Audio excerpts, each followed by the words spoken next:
Good afternoon students.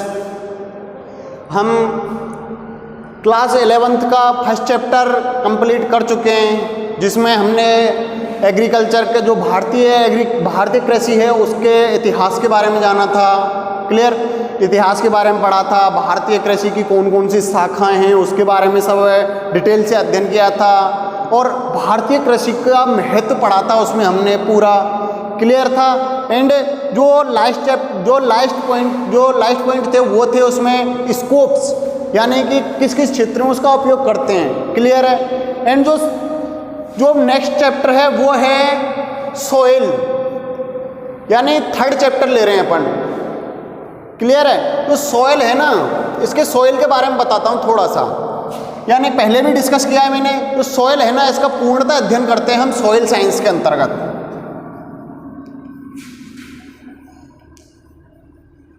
यानी मृदा विज्ञान के अंतर्गत, मृदा विज्ञान के अंतर्गत हम इसका पूर्णतः अध्ययन करते हैं। क्लियर है। जो सॉइल है ना, ये इस मृदा का हम पूर्णतः अध्ययन करते हैं मृदा विज्ञान के अंदर। क्लियर है। एंड जो सॉइल है ना, ये सॉइल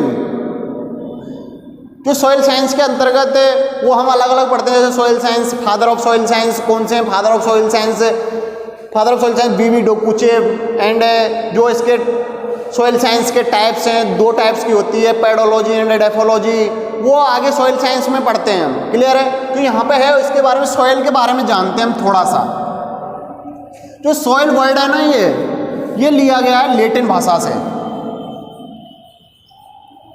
क्लियर।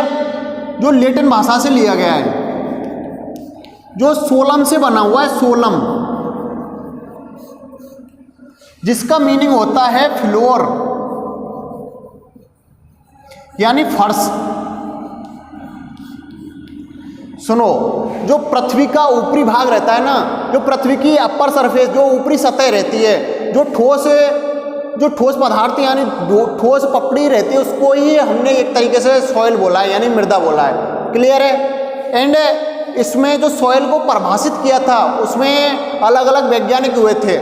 क्लियर है। जो फर्स्ट पे आते हैं वो हैं बकमैन एंड ब्रेडी। बकमैन और ब्रेडी,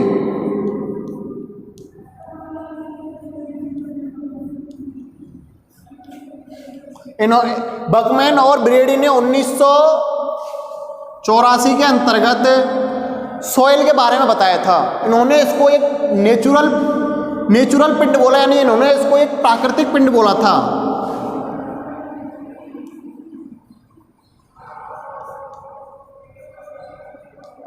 प्राकृतिक पिंड बोला था इन्होंने।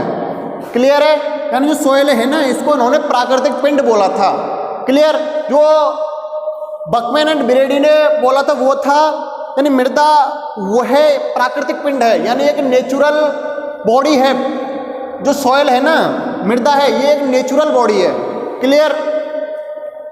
नेचुरल बॉडी जो विच्छेदित एवं अपक्षयित खनिज पदार्थों तथा कार्बनिक पदार्थों के सड़ने से बने विभिन्न पदार्थों के परिवर्तनशील मिश्रण से प्रोफाइल के रूप में संश्लेषित होती है। समझो, वो अभी आगे आ जाएगा, सॉइल प्रोफाइल होगी ना, सॉइल प्रोफाइल पढ़ाऊंगा, यानी मृदा प्रोफाइल पढ़ाऊंगा, जब ये और अच्छे से क्लियर हो जाएगा। जो प्राकृतिक पिंड है ना, प्राकृतिक पिंड तो बोल दिया इन्होंने। जो बकमैन एंड ब्रेडी ने बोला था कि जो मृदा है वो एक प्राकृतिक पिंड है। क्लियर है। जो बना हुआ है किससे? कार्बनिक पदार्थ है ना, उनके अपक्षयित एवं विच्छेदन से, यानी जो कार्बनिक पदार्थ है ना उनका विच्छेदन हुआ है और वो अपक्षयित हुए हैं, जिससे जो मृदा है ना वो बनी हुई है। क्लियर। जो आगे उन्होंने बोला था वो है, यह पृथ्वी को एक पतले आवरण के रूप में ढकती है। बोला था मैंने कि जो अर्थ है ना पृथ्वी है, उसकी अपर सरफेस यानी ऊपरी सतह को हमने सॉइल बोला है, मृदा बोला है। क्लियर। ये तो हो गए बकमैन एंड ब्रेडी। जो नेक्स्ट वैज्ञानिक आते हैं वो हैं जोफे एंड मार्मट। जोफे और मार्मट। जोफे एंड मार्मट ने जो सॉइल है इसके बारे में बोला था। इन्होंने भी पहले तो यही लाइन बोली कि जो सॉइल है ना ये प्राकृतिक पिंड है।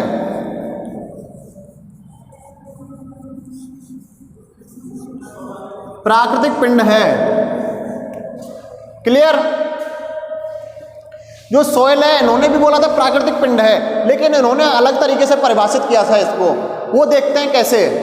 क्लियर है?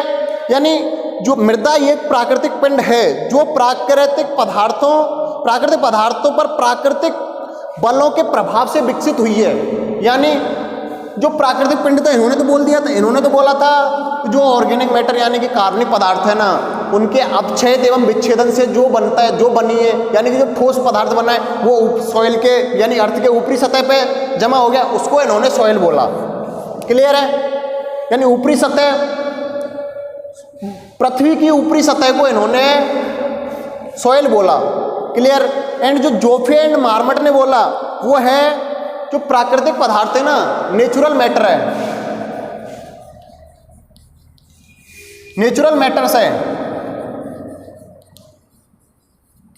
इन पे जो प्राकृतिक फोर्स लग रहा है ना, यानी जो प्राकृतिक पदार्थों पे प्राकृतिक बल लग रहा है, प्राकृतिक बल लग रहा है ना, उसके प्रभाव से विकसित हुआ है, यानी विकसित हुई है, वो सॉइल है। क्लियर? और जो इन्होंने आगे एक और लाइन बोली वो है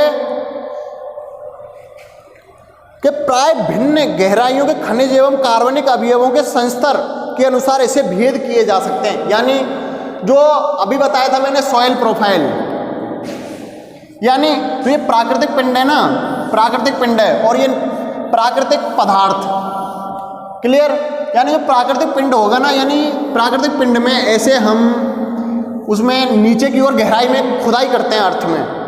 क्लियर है? अर्थ में खुदाई करेंगे ना, जब प्राकृतिक पदार्थ, जो प्राकृतिक पदार्थों पर प्राकृतिक बल लग रहा है उससे विकसित हुई है, तो उसमें जो संस्तर बनते हैं, उसमें जो लेयर बनती हैं, लेयर का फॉर्मेशन होता है, जो परत बनती है ना, वो इस हिसाब से बनती है यूं।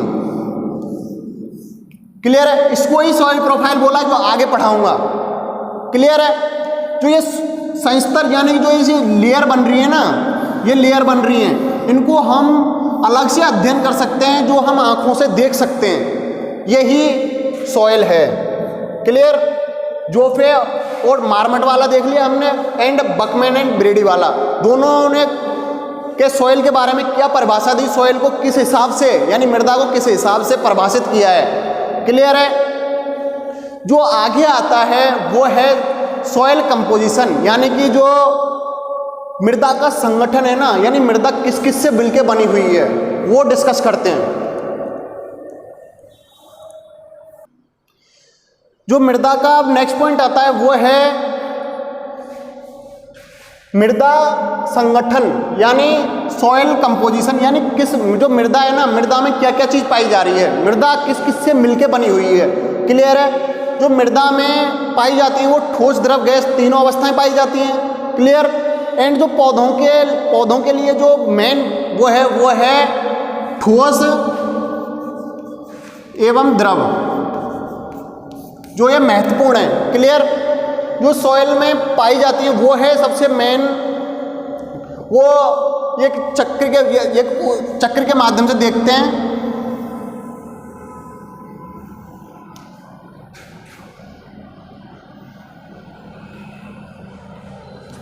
यानी जो उसमें पाया जाता है वो है ठोस एंड द्रव। क्लियर है? यानी जो 50% पाया जाता है, जो 50% पाया जाता है ना, वो तो होता है उसमें ठोस। क्लियर? जो इसमें 25% पाया जाता है वो तो होता है सॉइल वाटर। सॉइल वाटर पाया जाता है 25%। क्लियर है? एंड जो सॉइल एयर पाई जाती है ना, सॉइल एयर, वो होती है 25%। ये तो हो गए दोनों द्रव। क्लियर? यानी सॉइल वाटर, मृदा जल, इसको हिंदी में बोलते हैं मृदा जल। एंड जो ये है सॉइल एयर, इसको बोलते हैं मृदा वायु। जो सॉइल वाटर एंड जो सॉइल एयर पाई जाती है ना, वो पाई जाती है पोर्स में। जो मृदा में पोर्स पाए जाते हैं ना, मृदा में छिद्र पाए जाते हैं, मृदा में छिद्र पाए जाते हैं, उनमें प्रेजेंट होते हैं ये दोनों। क्लियर? जो आगे जब सैंड सिल्ट के लिए पढ़ाऊंगा, जब छिद्रों के बारे में जब बताऊंगा पूरा डिटेल से। क्लियर है? यानी 50% तो हो गया इसमें द्रव। क्लियर है? यानी 25% पाया जाता है सॉइल वाटर, मृदा जल, एंड 25% पाया जाता है सॉइल वाटर, मृदा जल, एंड जो 25% पाया जाता है वो है मृदा वायु। एंड जो नेक्स्ट है वो है जो नेक्स्ट पाया जाता है वो पाया जाता है 45% खनिज पदार्थ। खनिज पदार्थ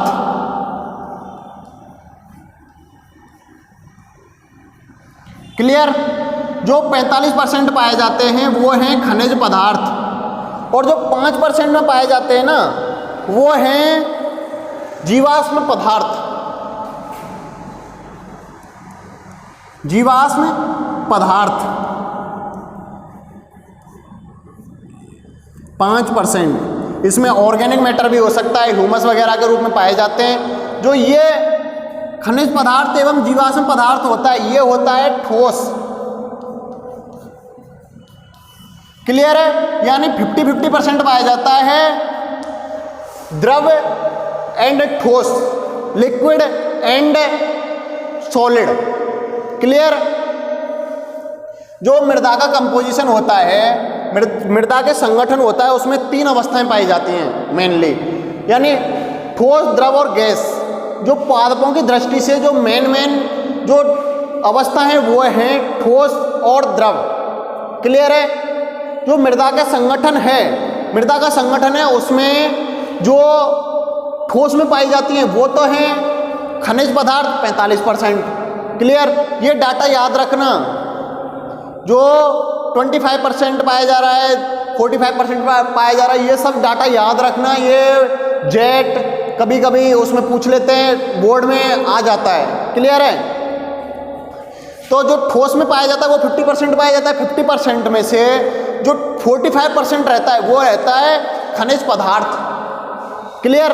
एंड जो ठोस में से 45% तो हो गया क्या खनिज पदार्थ। जो 5% रहता है, जो 5% रहता है वो है जीवाश्म पदार्थ। क्लियर? ये हो गया तुम्हारा ठोस 50%। एंड जो लिक्विड है ना, अपना द्रव है, वो 50% है, उसमें 25% पाया जाता है मृदा जल। क्लियर? और जो बचा हुआ 25% है लिक्विड का, वो पाया जाता है मृदा वायु। क्लियर? जो मृदा में छिद्रों में, जो मृदा में छिद्र रहते हैं, पोर्स रहते हैं, उसमें ये मृदा जल एंड मृदा वायु पाई जाती है। क्लियर है? अब जो आगे है वो देखेंगे अपन कि यानी मृदा का आयतनात्मक संगठन। ठीक है? यानी वॉल्यूमेट्रिक कंपोजिशन ऑफ सॉइल, वो नेक्स्ट क्लास में डिस्कस करेंगे। यहाँ तक क्लियर है सबको? And thank you.